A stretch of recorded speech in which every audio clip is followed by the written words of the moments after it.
Bonjour à tous, j'espère que vous m'entendez correctement. Brice Sabot, je suis votre présentateur ce matin pour le workshop sur le Virtual Smart Node. Je vais vous demander un tout petit peu de patience pour attendre les derniers retardataires. Donc je reprends d'ici 1 ou 2 petites minutes. Voilà, je vous laisse la page d'accueil et je suis à vous dans 1 ou 2 minutes, le temps que les dernières personnes se connectent, sachant que il est pile 11 heures, on va leur laisser 1 ou 2 minutes pour arriver. Voilà, je vous remercie.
Donc voilà, je pense que nous n'allons pas attendre plus longtemps.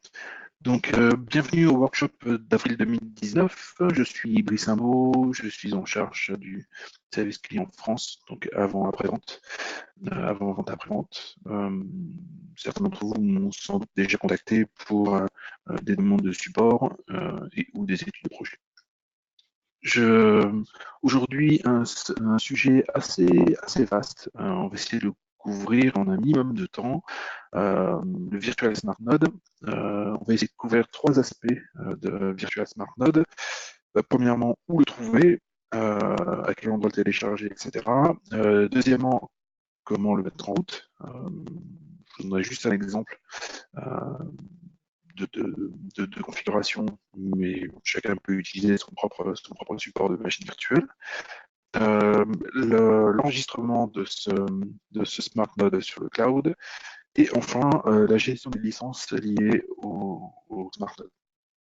Donc comme vous pouvez le voir, le sujet est plutôt vaste, mais en même temps peut être relativement simple si jamais on suit le process pour la mise en route. Donc, le Virtual Smart Node, en fait, c'est un équipement qui reprend en virtuel les fonctionnalités d'un Smart Node classique, hormis les ports, bien évidemment. L'intérêt du Virtual Smart Node est de pouvoir le configurer en virtualisé dans un centre d'hébergement, par exemple, et de fournir l'ensemble des fonctionnalités qu'un Session Border Controller pourra vous proposer. Petit aparté, n'hésitez pas, si vous avez des questions, à lever la main. Je vous répondrai avec plaisir. Le but étant de faire une présentation interactive si possible. Voilà, donc n'hésitez pas. Donc le Virtual Smart Node peut être placé en coupure sur le réseau et ou peut être dans un centre d'hébergement, et il faut rediriger les flux vers le Smart Node pour bénéficier en fait, de l'ensemble des fonctionnalités du CH Border Controller. Voilà, ça c'est pour la théorie. La solution virtualisée, c'est pas une nouveauté, mais aujourd'hui, c'est un produit qui fonctionne très bien, qui est largement déployé et qui surtout, avec son intégration avec le cloud, offre une solution assez simple de déploiement et de mise en service. Donc plusieurs formats disponibles pour la machine virtuelle. Aujourd'hui, on va utiliser un VDI. Tout simplement parce que avec le VDI, en fait, on a On peut très simplement avec VirtualBox le mettre en service. Pour les personnes qui ont l'habitude d'utiliser du VMware ESXi, forcément le VMDK est disponible. Donc c'est quelque chose de très, ce sont des formats qui sont très courants. Vous retrouverez à partir de ces 5 formats celui qui vous intéresse. Première question qui, en général, est posée, où trouver les machines virtuelles? La réponse en fait est assez simple. Aujourd'hui, vous pouvez, hop là, directement sur le site Patton, vous recherchez Session Border Controller Virtual Smart Node, et dans la rubrique Site Border Controller, All IP Session Border Controller et Virtual Smart Node.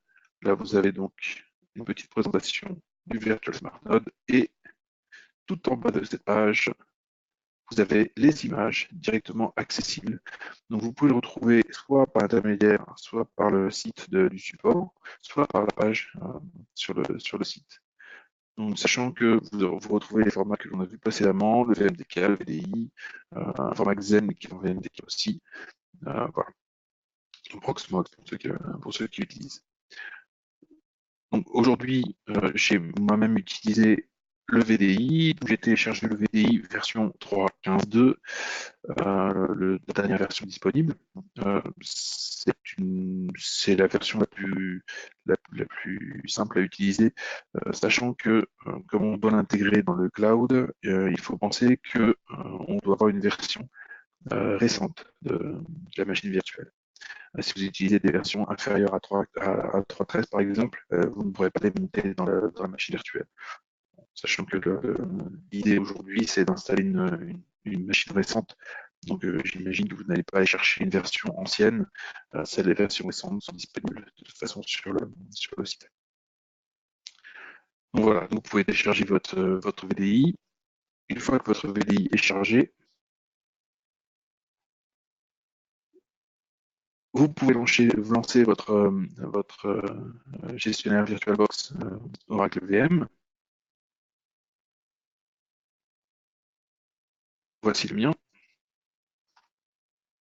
Et à partir de cette machine virtuelle, de cette Oracle VM, vous pouvez créer votre machine virtuelle. Alors, on ne va pas faire la démarche jusqu'au bout. Je vais vous montrer les fonctions principales. Donc ici, on peut l'appeler Workshop April.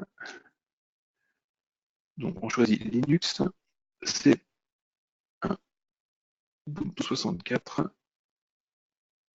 On lui attribue la mémoire. Donc, je vais pas aller jusqu'au bout parce que j'ai très peu de mémoire sur ce disque et je vais avoir un message d'erreur. Et là, vous utilisez en fait la machine virtuelle qui vous intéresse. Donc, vous voyez, dans mes machines virtuelles, j'en ai quelques-unes d'avance. J'ai des versions anciennes, donc qui ne fonctionnent plus sur le cloud, et des versions récentes. Donc, il suffit de sélectionner et d'ouvrir pour lancer votre machine virtuelle.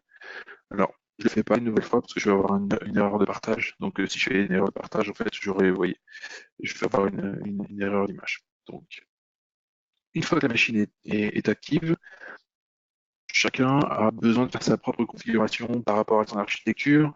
Moi, sur l'installation que j'ai aujourd'hui, j'utilise un pont pour connecter le réseau. Je pointe sur une de mes cartes réseau, en l'occurrence une carte Ethernet. Je n'utilise pas de Wi-Fi pour faire tourner les machines virtuelles. Donc une carte Ethernet Gigabit. Voilà. Et j'ai donc une machine virtuelle en 64 bits pour un Session Border Controller en version 3.15. 3.15.2 exactement. Voilà. Est-ce que vous avez des questions sur cette première partie qui, somme toute, semble plutôt simple? A priori, on me dit que le son est affreux. Je vais essayer autrement. Est-ce que le son est meilleur? N'hésitez pas à me le dire.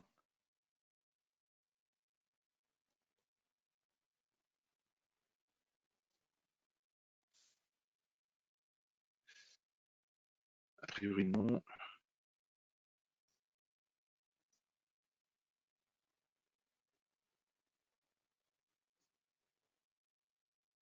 Vous pouvez me faire un retour si vous m'entendez correctement ou pas, ou si une seule ou deux personnes sont concernées, si tout le monde est concerné par le fait que le son n'est pas terrible.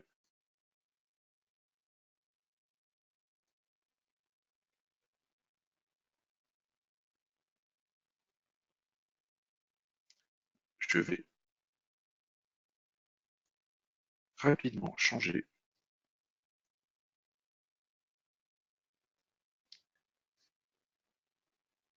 Voilà, je vais changer de micro. Voilà, je vais essayer ce micro et n'hésitez pas à me faire un retour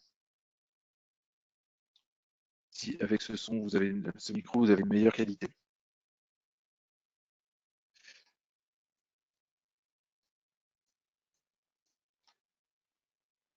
Donc, est-ce que vous avez des questions sur la mise en service d'une machine virtuelle?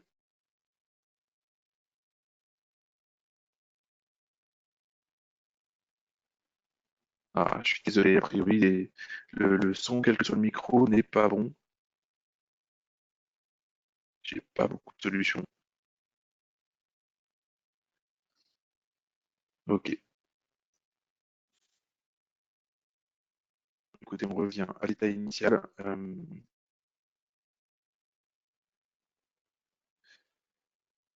Donc,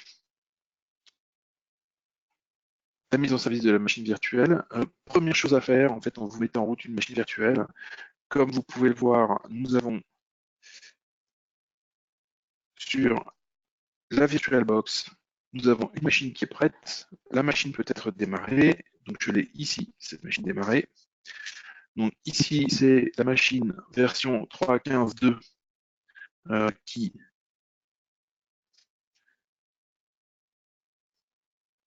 la version 3.15.2 en fait qui est donc la dernière version de, de, du Virtual Smart Node.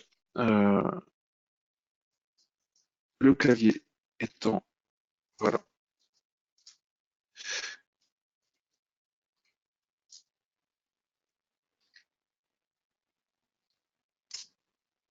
Donc voilà.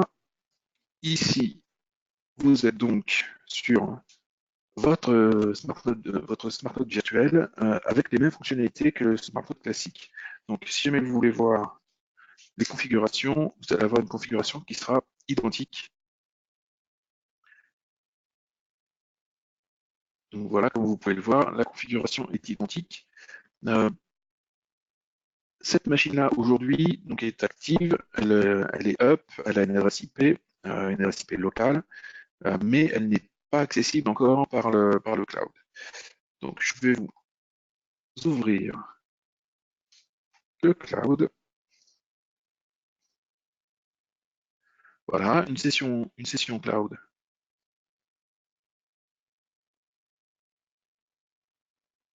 Une session cloud classique, avec l'ensemble des équipements qui sont connectés, dont le Virtual Smart Node. Comme vous avez pu le constater tout à l'heure, le Smart Node euh, est directement accessible sur le réseau, donc vous pouvez y accéder avec un PuTTY. Donc ici, vous avez un PuTTY sur un SSH pardon, sur le Smart Node, donc avec la configuration du Smart Node. Pour que ce Smart Node puisse se connecter sur le cloud, première chose à faire, vous allez dans votre organisation sur le cloud, vous récupérez la clé qui nous intéresse. Donc, vous avez en fait sur le bas de la page organisation un ensemble de commandes qui vous permettent de faire monter votre Virtual Smart Node dans le cloud. Euh, la seule chose qui est importante, réellement importante dans ces commandes-là, ce sont ces 4 lignes qui permettent en fait d'insérer la clé d'authentification qui permet d'authentifier sur votre organisation la machine virtuelle. Vous pouvez, si vous le souhaitez, copier la totalité. Ça vous permettra de immédiatement configurer l'équipement, ajouter la clé, créer un profil et copier la configuration avec la clé dans le fichier de démarrage. Donc, ici, vous avez l'ensemble des informations. Configure force, en fait, c'est pour forcer si jamais un autre terminal est ouvert sur la machine. Ici, vous avez l'ajout de la clé d'authentification sur le cloud, la création de votre profil, un profil par défaut, et la copie de la running config, donc la configuration qui est en mémoire vers la configuration de démarrage. Donc vous pouvez copier l'ensemble ou copier que la partie qui nous intéresse. Moi, je vais copier que la partie qui nous intéresse.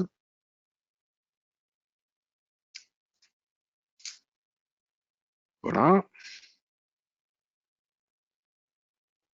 Et donc, pour vérifier que la clé a bien été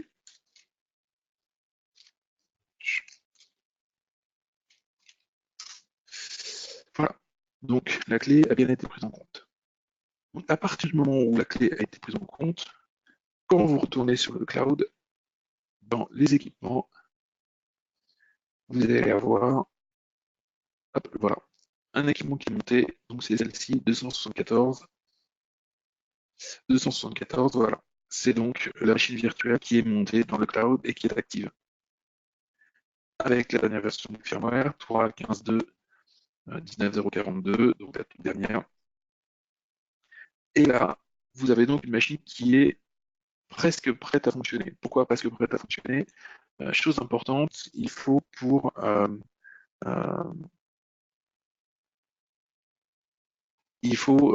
pour que la machine virtuelle fonctionne, lui attribuer une licence.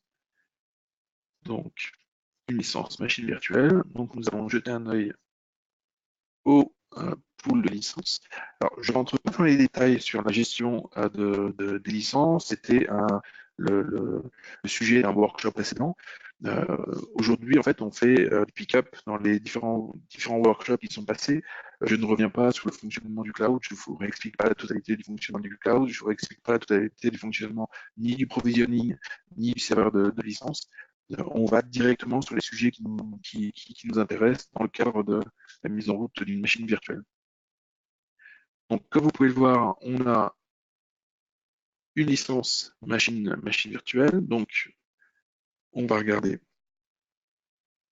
des profils. Donc, les profils, j'ai un profil Virtual Smart Node Pool.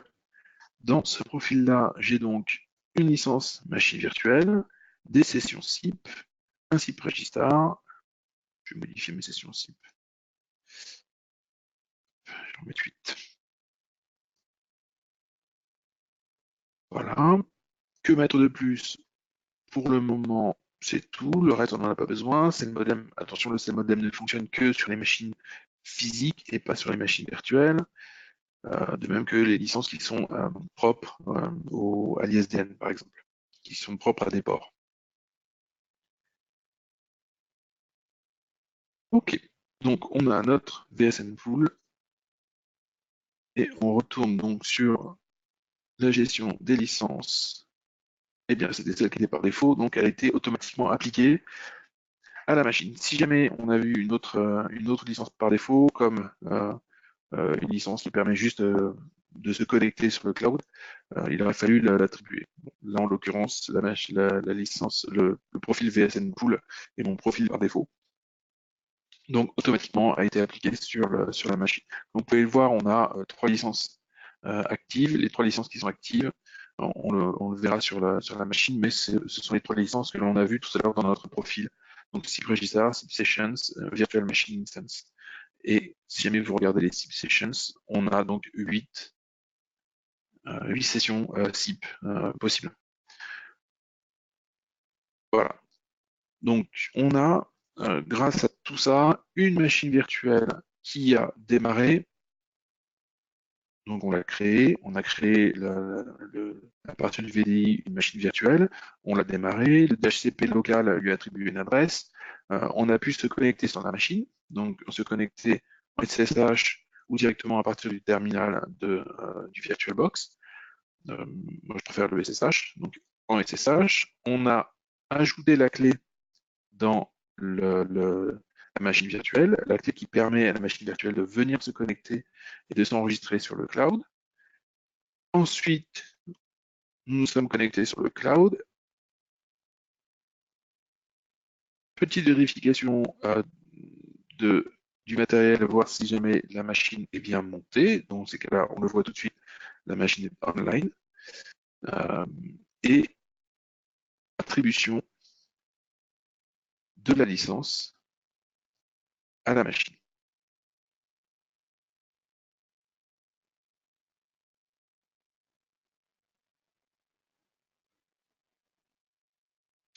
Voilà.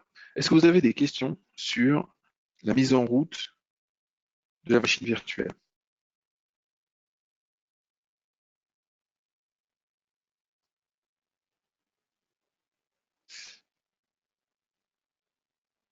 A priori, non.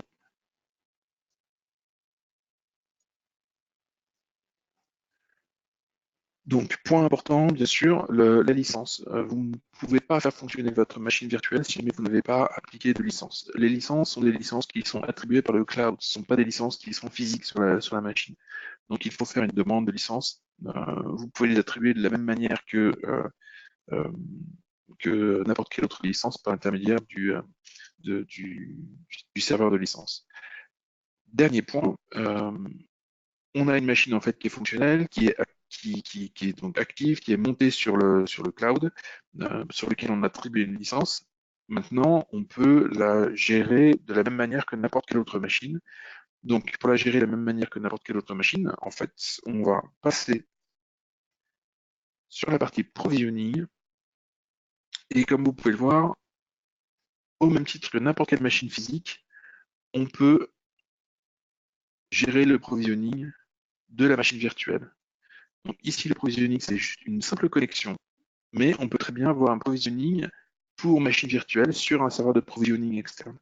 Donc là, on revient au workshop euh, qui, euh, qui était un workshop dédié au provisioning en fait des différents équipements. Le provisioning sera le même sur une machine physique ou une machine virtuelle. Donc vous pouvez soit lui attribuer, vous pouvez lui attribuer un profil. Alors, vous voyez, en l'occurrence, moi j'ai pas mal de profils sur mon installation, avec un provisioning local, un provisioning distant, un provisioning sur un serveur TFTP, un provisioning qui dépend du type d'équipement, et un provisioning spécifique pour les présentations workshop. Donc vous pouvez parfaitement créer un provisioning pour cette machine-là et euh, lui créer son fichier de configuration sur le serveur de fichiers. Donc, on va prendre un petit exemple.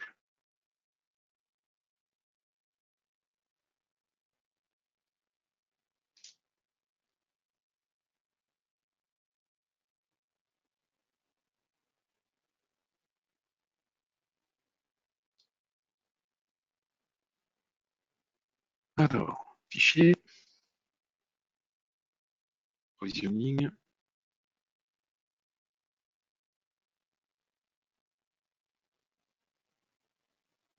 Eh bien, on a ici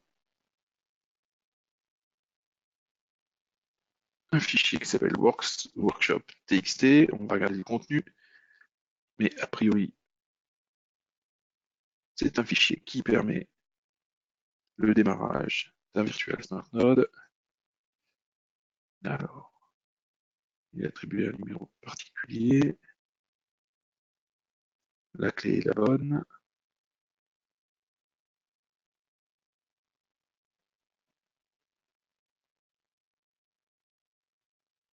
Ok, a priori, tout c'est bon.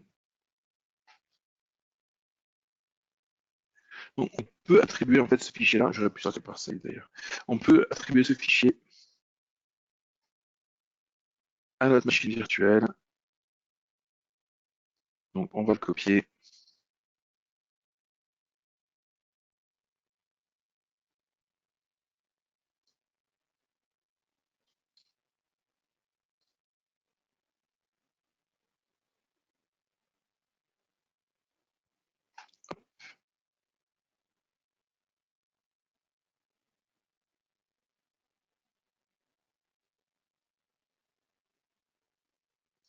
nouveau fichier.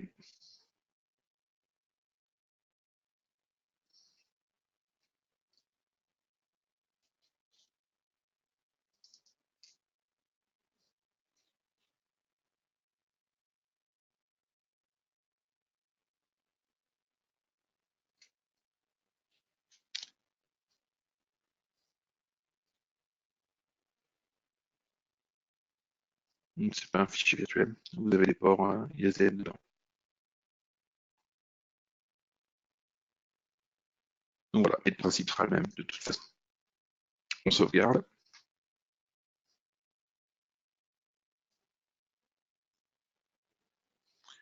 Ensuite, on va créer un profil Virtual Smart Node.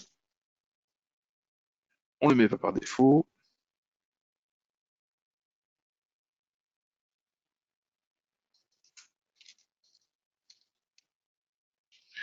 On peut lui attribuer le chemin. Alors, je ne me souviens plus du chemin, mais on lui attribue le chemin par défaut. Donc, provisioning avec des majuscules.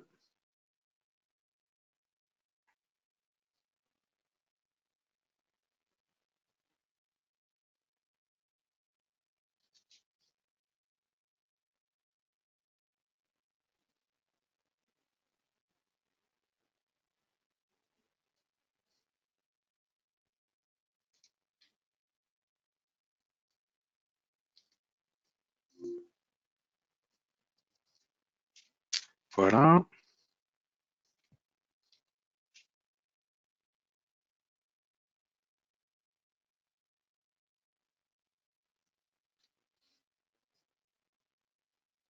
Et voilà, on a notre profil VSN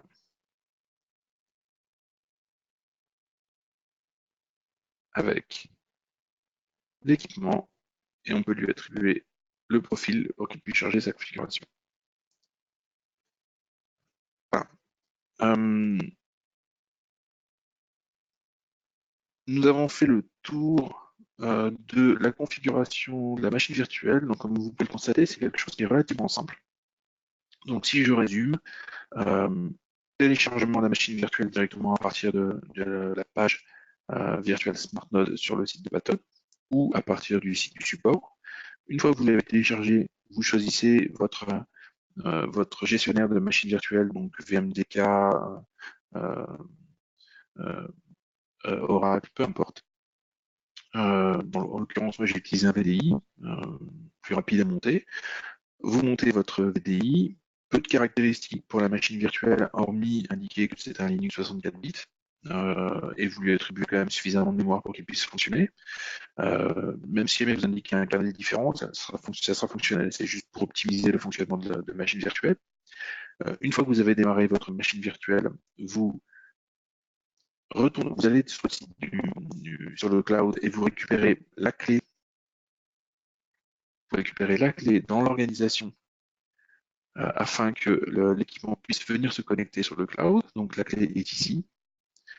Vous pouvez copier soit cette partie, soit l'ensemble comme ça d'un seul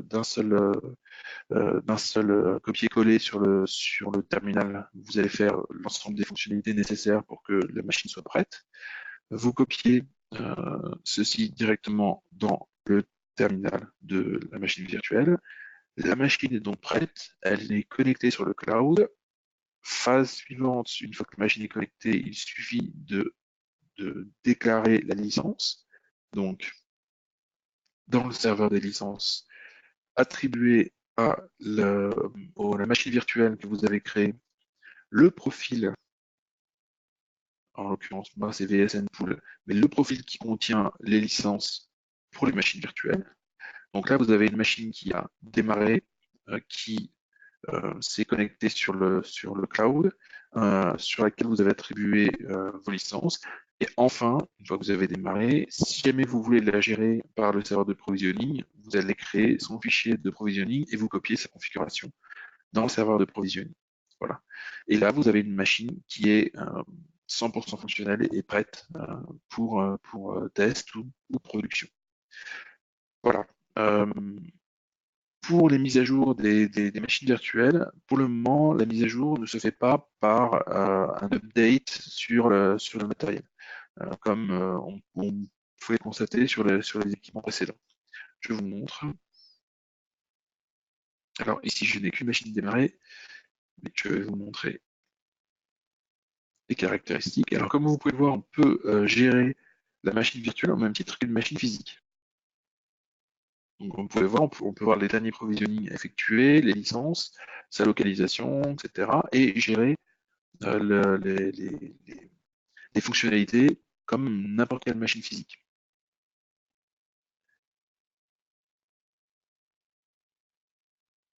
Donc voilà. Et vous allez retrouver en fait sur l'ensemble des menus toutes les fonctionnalités. Donc là, on n'a pas attribué de nom, on a par contre son numéro de série. La garantie est liée à la licence. Et vous allez retrouver les informations liées aux charges CPU, au nombre d'appels en cours, etc. La gestion des interfaces, en sachant que sur la machine, comme elle est démarrée maintenant, on a donc un port physique qui est en fait le port partagé sur l'équipement. Là, c'est un port Ethernet que j'ai attribué sur mon PC. Et les interfaces logiques. Donc là, l'interface logique, c'est celle qui est attribuée par le pont. Vous pouvez attribuer plusieurs interfaces, créer des interfaces virtuelles, au même titre que sur les machines physiques. La gestion des configurations, la gestion des logs, euh, la gestion des fichiers propres à la machine virtuelle, donc avec la possibilité de voir les fichiers qui sont dans le cloud et qui lui sont attribués, ainsi que les fichiers qui sont directement sur l'équipement. Voilà, donc la configuration, le dial plan, les logs, la clé PKI, etc. Les clés, pardon. Voilà. Gestion des commandes, au même titre que sur la machine physique également. Les fenêtres terminales, j'utilise un SSH, mais vous pouvez lancer le terminal directement à partir de l'interface. Et la gestion de l'interface graphique de l'équipement. Donc voilà, c'est pas une surprise, c'est un smart node. Qui dit smart node dit virtual smart node sous Trinity, donc interface graphique de gestion pour les personnes qui préfèrent gérer. Alors là, c'est juste le droit que je dois modifier. Bon. On peut gérer en fait la machine uniquement, on peut la gérer si l'on veut uniquement à partir de l'interface graphique. Voilà.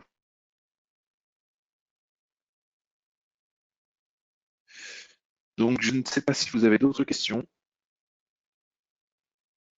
N'hésitez surtout pas.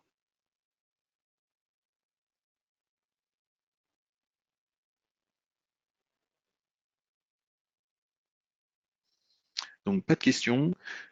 Eh bien écoutez, je vous invite à prendre contact avec moi si jamais vous avez des questions euh, sur la mise en service de la machine virtuelle.